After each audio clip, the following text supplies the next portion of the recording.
without any further ado, can I come back to Statis? And your talk today is about healthcare innovation, digital innovations in healthcare and education, which links, I think, to an experience that we can point to outside after this session. Yeah. So, thank you very much. So I'm going to try to contribute to this week by sharing some of our experience on digital innovation, mainly in healthcare education and training, but they can always replicate it across all domains. So nowadays we are all kind of thirsty for digital innovations, and we all want to put more and more and more and more into our curricula. But if we try to think a little bit around that, somehow we can easily create a digital tower of Babel. So, is there a Tower of Babel in digital education? Probably it is nowadays, but how we can separate and how we can make the different technologies and digital innovation useful for our learners. So, starting from digital education, starting from the word digital, there is always a competition between digital and education. There is always a run between those two. At some point, educational theories was in front, and digital innovation technology was just helping, and then digital just became the forefront. No, we want to implement AI in our curriculum. We want to do blockchains. We want to do virtual reality. But somewhere along the way, we might forget the traditional education. So where do we start? I mean, digital innovations, there are too many things. One of the things that digital innovation in healthcare education give us is the openness. So open education is an element that comes with digital. I mean, we create everything, it's online. People can have access to that. There is a big thing around openness. Universities don't always love it because they want to do money. On the other side, they love it because it gives them great impact to the work that they're doing. So we have to put the balance somewhere. Its organization have to find its own way along that road.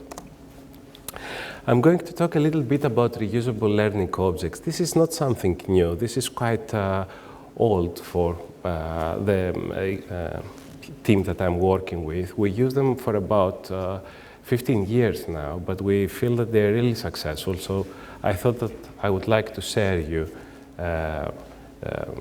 what they are. So they are small resources. They are 5 to 15-minute resources. They're web-based.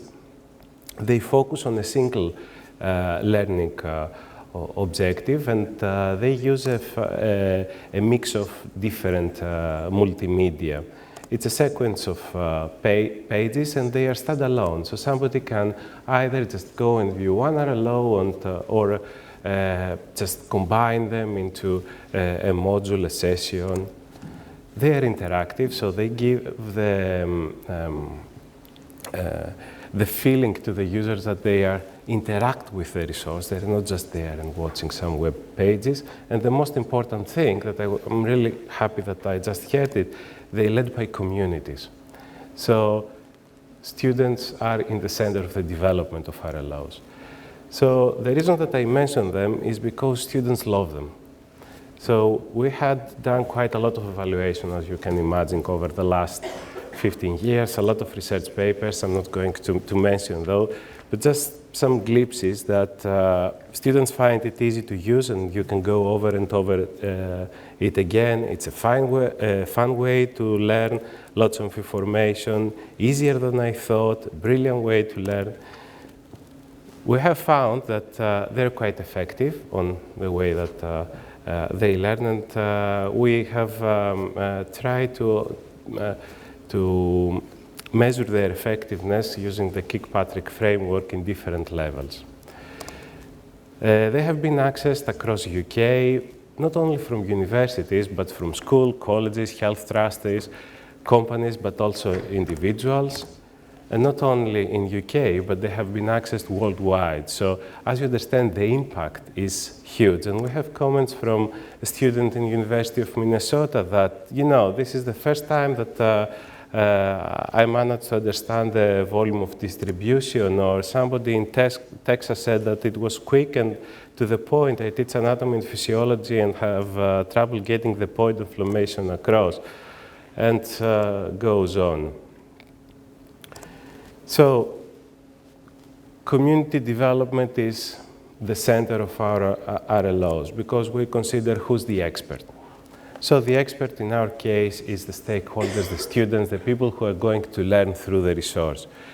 So in order to develop our reusable learning objects, we conduct some participatory workshops. We bring the students together, we bring the content experts together, we put them down in a table, and we make them draw initially the resource on a piece of paper. As you can see, there is a big laminated sheet where people have draw, and then we have do some shooting, video shooting. We try to get all of the ideas that's on paper into this web resource. So we found a red bus and we shoot the video in this case. So there are different type of RLOs nowadays. So we have RLOs about research method, biology, pediatrics, mental health, ethics. So almost whatever we can include. At the moment, I think we have more than 250 RLOs in our repository. So it's really important to for us, the use of the students on the design of those resources. And the feedback that we receive is sometimes astonishing. So they feel that they are part of the process, and they feel that in this way they contribute to their learning. So they're really, really happy. RLOs use artifacts, different type of artifacts, that they are really powerful. Especially when we are dealing with sensitive subjects like dementia or domestic violence. Artifacts are really powerful to be included on those kind of resources. And here you can see some artifacts that they have created when they're developing resources for domestic violence. So we have a framework behind that. So we have a theory that we follow, and when we try to get ideas to reality, we have the ASPIRE framework. Some of you might recognize this is one of our campuses in the University of Nottingham, and this is called ASPIRE, where our framework took its name. And it stands for Aim, Storyboarding, Population, Implementation, Release, and Evaluation. And it can be easily transferred into a workflow where initially we do a workshop with the stakeholders, the participatory workshop, we do the storyboard, and then we draft the specifications. So we don't go and develop things, but we write in detail all the specifications that reduce the cost of the resource, and we enhance the quality of the resource by writing the specification and giving the specification to an expert to review them. Then we develop them, we review them again, we test them, and then we release them to the public. If you're interested to see some of those resources, you can always check our portal, which is called Helm Open. So University of Nottingham Helm Open, it will pop you there.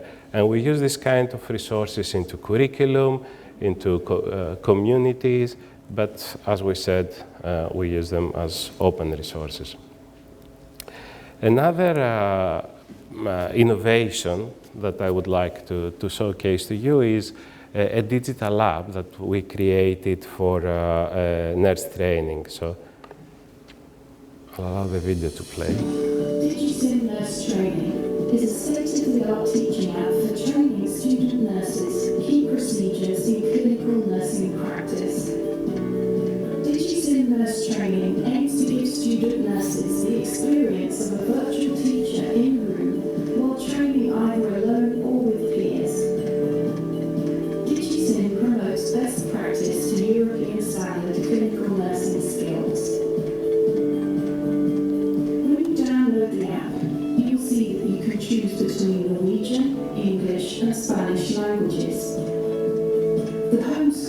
shows 10 key procedure videos. Each procedure has corresponding tools shown in the top menu bar, titled Video, Equipment, Checklist, and Training. That's an audio guide. To demonstrate, let's take a look at the procedure for subcutaneous injections. First, we can watch the film. A qualified nurse demonstrates best practice of the procedure. Use aseptic technique and medication.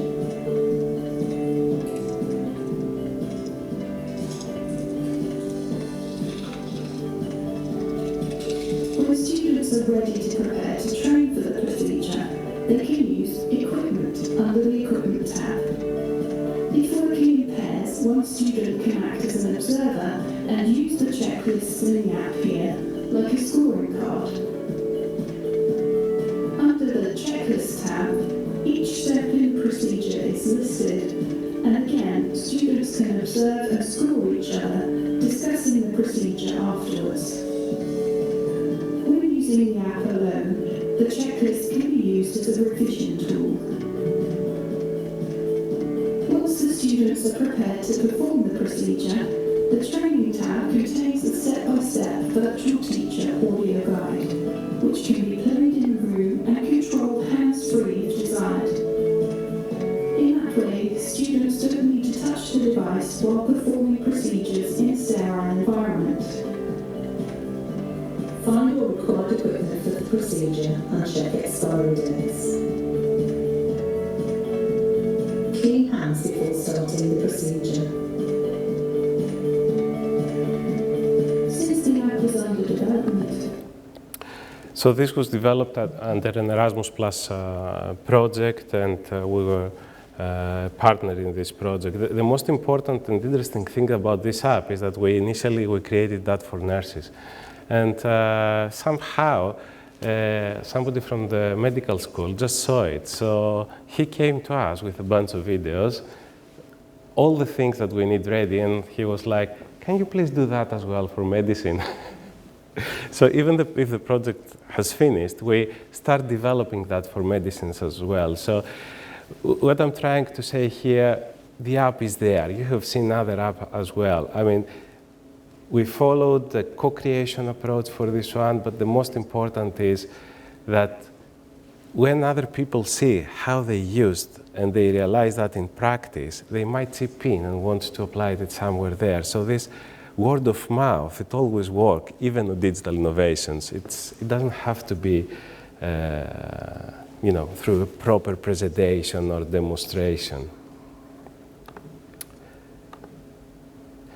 So the next topic that I'm going to talk about is about virtual reality, 360 interactive videos, and augmented reality in education. I mean, simulation is not something new. It started back in 1970s with mannequins. Nowadays we have a lot of interactive mannequins. It's amazing what actually they can do. It's like having a real patient there. Sometimes it's scary, especially if you're not a medical doctor or a clinician by background. And we moved to more virtual things. We started with two-dimensional environment, like the one on your left, which is a two-dimensional virtual patient environment where people can interact. And we have also a three-dimensional environment. So try to, okay, that's one. Where you have a real patient opposite you and you can actually talk with them. Not talk like fluently talking, but selecting buttons of what you want to do next. We're talking about case-based learning or scenario-based learning here, but it's the evolution of technology and how this is included into our traditional methods of talking.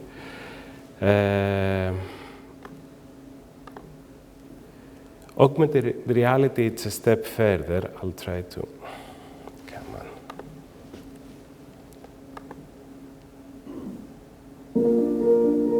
Pitch is essentially a collaboration collaboration between University College London Hospital and University College London. And the aim is to bridge that gap between research and clinical practice, and not just within one institution, but throughout the whole of the NHS. This year, thanks to NHS Digital, we have approximately 86 projects, currently 8 are mixed reality using HoloLens. Everything we know about how we interact with data, how we interact with patients is limited by the technology we have before. What we're doing is exploring new ways of working. Surgeons and most people aren't trained to look at CT data, which is just layer after layer cuts through the body, and it's very difficult to equate that with the person they're operating on the 3D model. So what we're trying to do is make that whole process a bit easier. At the moment, we're focusing on developing the actual pipeline from CT scans to 3D models. We've got machine learning, organ segmentation, so it automatically extracts the kidneys from CT scans and then delivers it to the patient. Having that presented gives these. As you can imagine, this technology is really interesting, but it's really expensive, both to use and develop. I think the glasses cost about £1,000, plus minus £100, and developing the resources cost a lot more. We can have a few, we can afford 10, 20, 50, 100 maybe, but then we have to develop all the relevant apps and have a dedicated room where people can go into that room and work. We can have other solutions which might be a little bit more. Let me go back to the slide slow.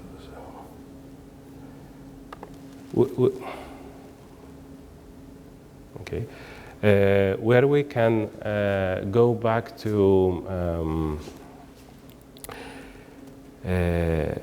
have cheaper solutions as well, where we can afford and we can give to our students an application on their phone and just use it. So 360 interactive videos might be one of those solutions.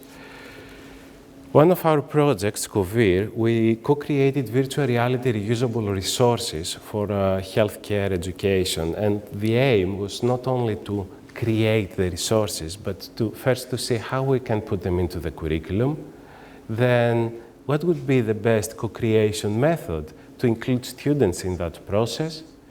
Okay, we have done that, so we can create now, but we didn't stay there. We created some guidelines of how other people and other institutions can create resources, and and a set of guidelines of how they can implement them into practice. And we also did some kind of evaluations. At the same time, we were quite lucky, so we had another one, which was a strategic partnership, which looked how, not only in healthcare, but beyond healthcare, interactive 360 video can be used and adapted in higher educations. So the first thing that we have to do is to modify the Aspire framework. So as easy as it sounds, when you're talking about virtual reality resources, if you haven't experienced, you don't have a clue what it is. And usually you can go to YouTube, you can see a 360 video, but if you haven't put the glasses on, and there is a demonstration outside from a company, I believe, that you can test it, and I would say, just test it. I mean, the first time that I did, I was extremely surprised. You don't know it. So the first thing is to familiarize at least the learners who are going to participate into the workshop with the technology itself. Give them some glimpses, give them to try something. It doesn't have to be healthcare related in our case, it could be anything. Then our next step was to do some design with the students. Very quickly we realized that it was impossible to use 4 screens, 4 windows, and tell them, okay, now let's go and design a virtual reality resource. A virtual reality resource can take you to different scenes, and in different scenes having different things. So we have to adapt our whole design and go to a more graph-oriented design, depending from the resources. But it was always student-led, and we were there just to guide them. So we went up with using a virtual editor. Actually, we stole that from an open source environment called Open Labyrinth, so it was there. And instead of doing the two-dimensional cases, we just use it for doing the design for virtual reality resources. The good thing was that we had the end results almost ready into a two-dimensional environment, so people can actually go and review it. So the content expert didn't have to look all those small nodes while they were evaluating the content. They could actually go and see the whole content into a two-dimensional environment, not in VR, but it was good enough for them to judge the content. Then even the development has to change slightly because we had new things that we had to consider. So we followed a more user-centered approach to the development. It was not like, those are the specifications, take them, develop them.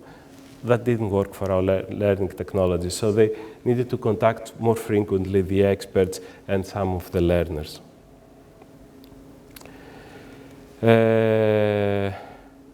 So additional usability test, we used cardboards and phones. We wanted to go for a really low-cost solution.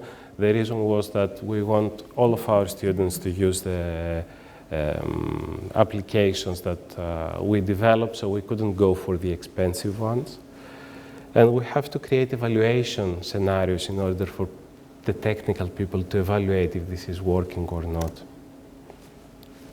At the same time, we had other challenges as well, creating such kind of resources. Usually, we were having a scenario, a script, and we were really used just to take cameras, as we have here, and do some shooting. So we knew how to do it. We could have some actors, which usually were students or lecturers, because actors are really expensive. We had the script, we could foresee that we will need chair, what they are going to wear, everything. And suddenly, when it came to shoot some 360 videos, our whole world changed. We couldn't even be in the room just to see what's going on. So we had to develop different type of models in order to know what to consider. And this is an example that was developed in the 360 Visi project. So we ended up creating a bunch of resources. So in University of Nottingham, we created resources around effective communication with audiologists to an interactive 360 immersive environment. We did some VR resources.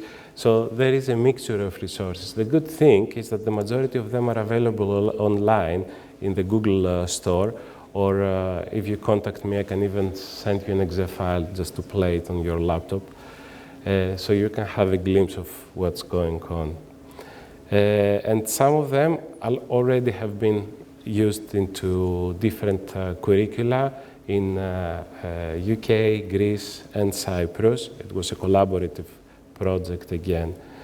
So we had to check also their usability before giving them to the students. So we took a bunch of students, around 259 participants from 3 different countries, and we did an extended evaluation of the different resources. The overall score was around 71.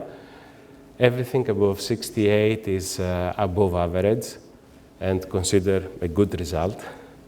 And we're really proud and happy for that. There are things with the resources.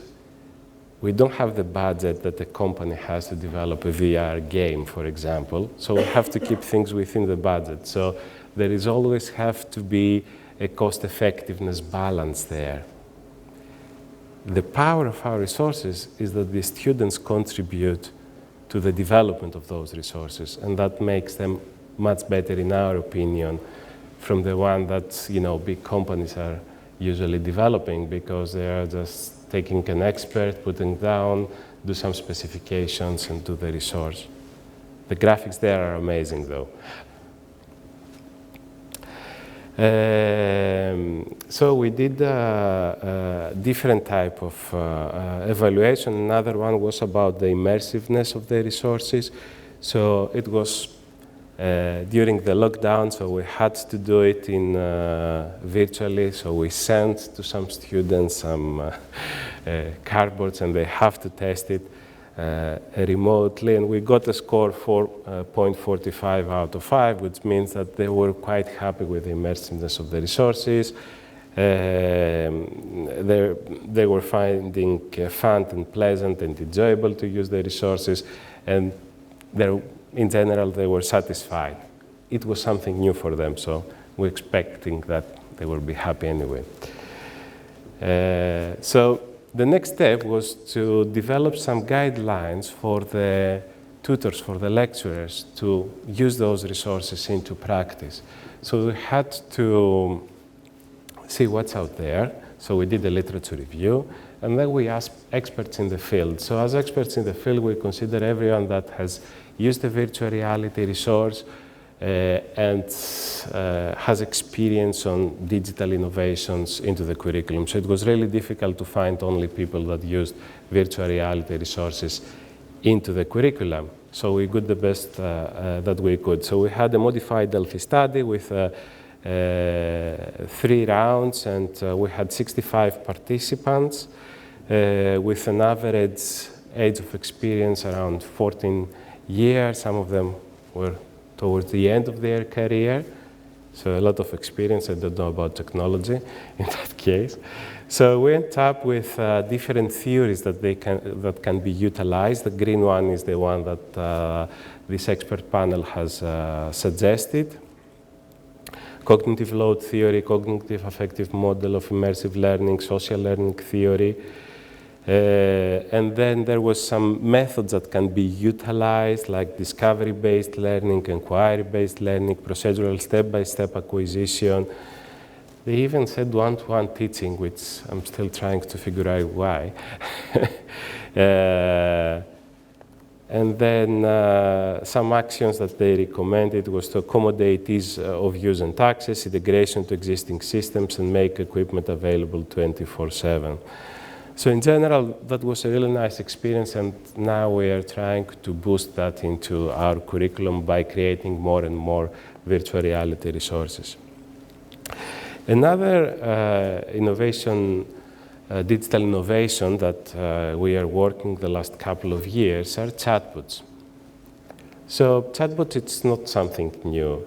Some of you might have heard the Turing test, where we're comparing, is this a person or this is a machine which I'm talking with?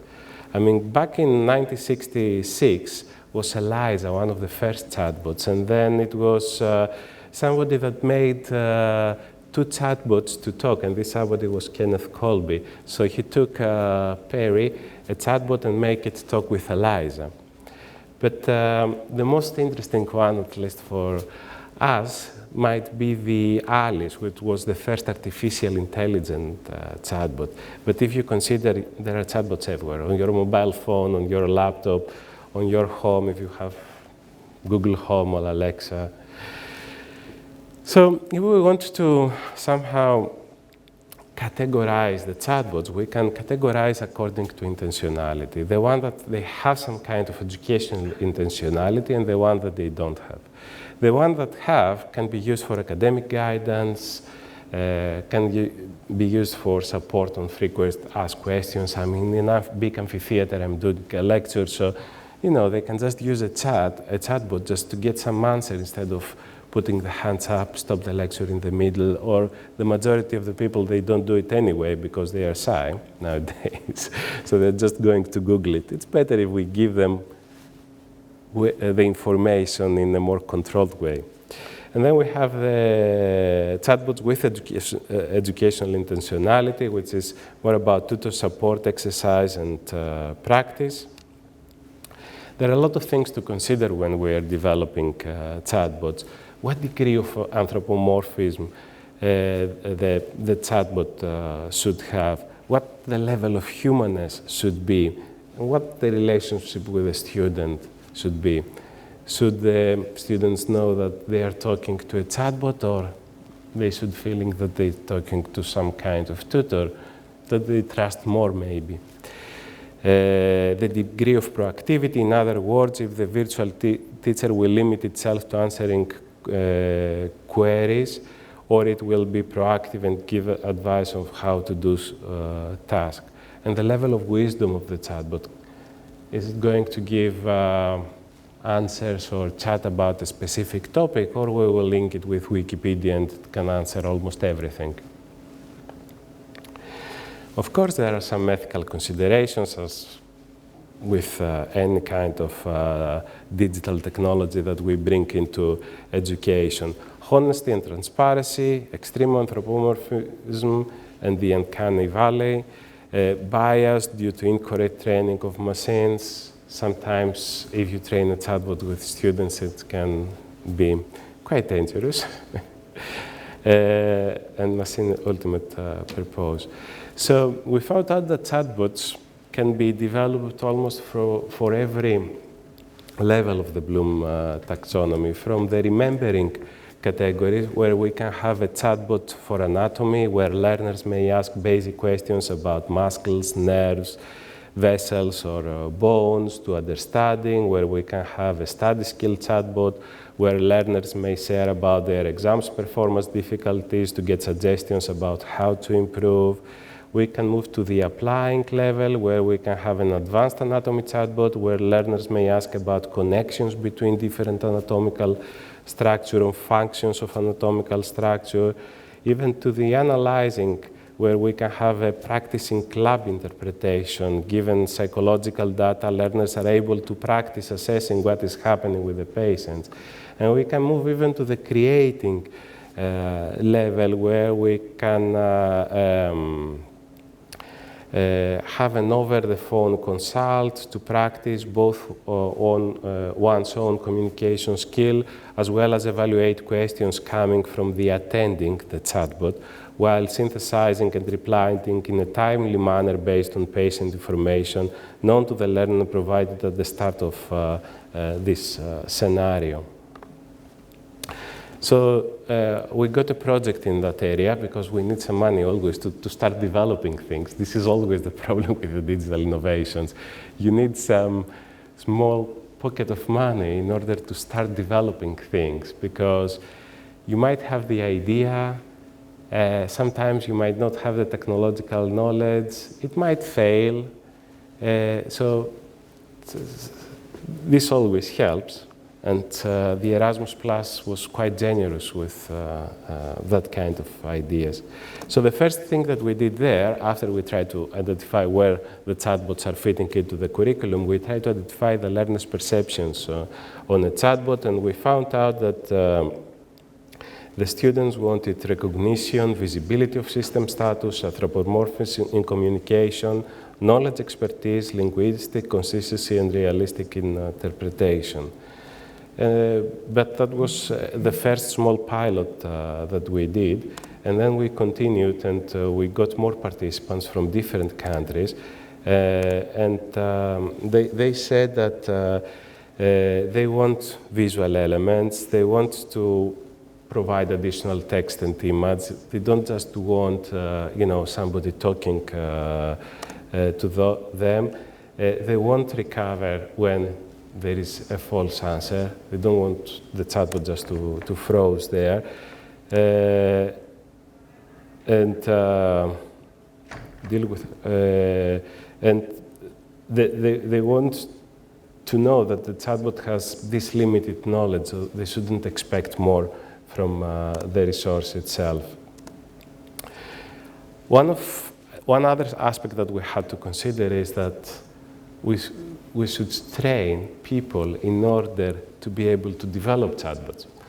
So we tried and we created a small training curriculum lasting 3 days, and we followed the Kolb cycle approach, where we brought together experts, content experts, learning technologists, and online pedagogists, and everybody shared different parts of their knowledge, and we put that together.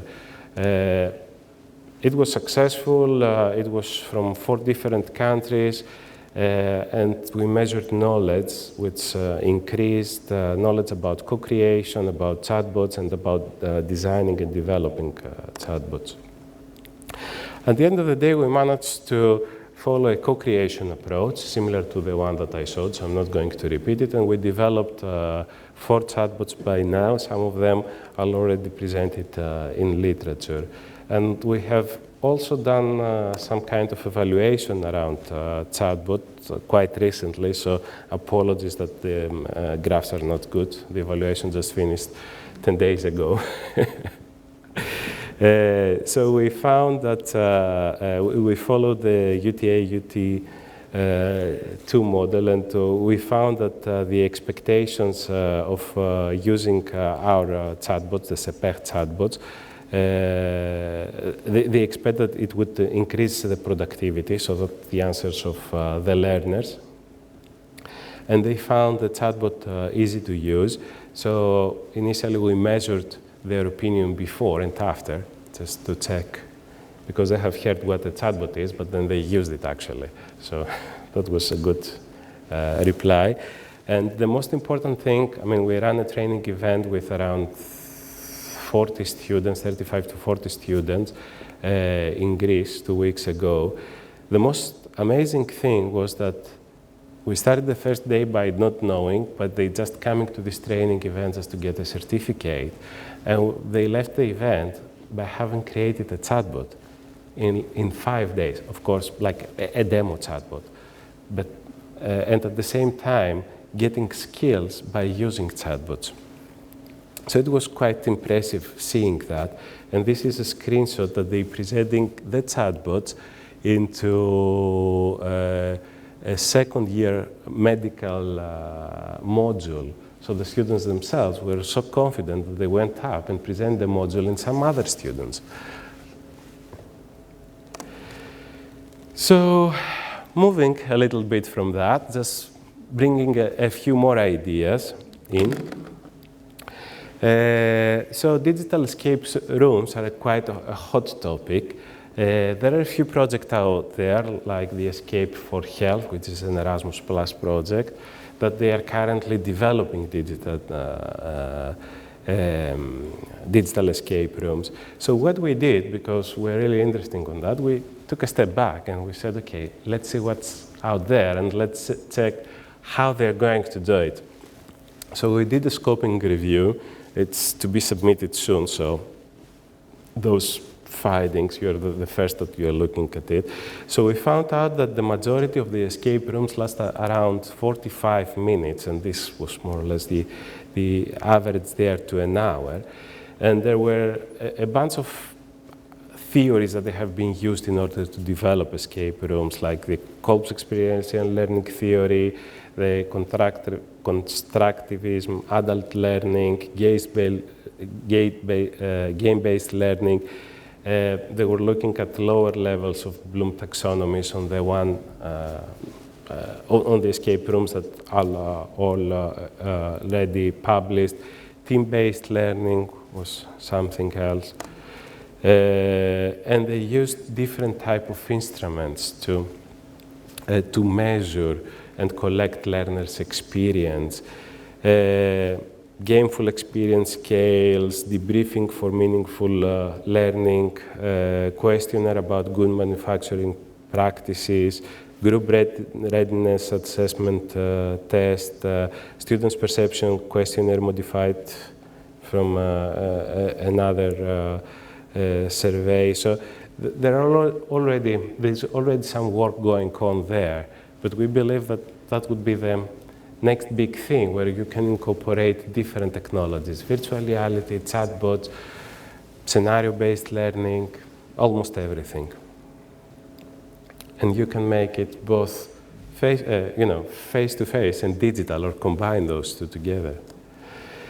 So scenario-based learning, it's a quite important element in healthcare, and I assume in most disciplines. Either we call it case-based learning, team-based learning. So they're slightly different, but I'm not going to focus on them. I'm just going to say about a tool that we use. It's called Open Labyrinth, and it's open source. It has been developed in Canada, in Calgary University, and we have some collaboration with them. I have collaboration with them since I was a PhD student, actually, so I brought it in Nottingham. The most amazing thing is that I introduced it first to the healthcare, and then I did a wider workshop just to introduce it to the rest of the university. So the vet school picked it up, and actually they had more than 500 active users now and something like 40, 50 cases. Also, they did an evaluation, and the results that they found was amazing. The other good thing with this kind of tools, and the most important thing on scenario-based learning, as you know, is the debriefing of the session and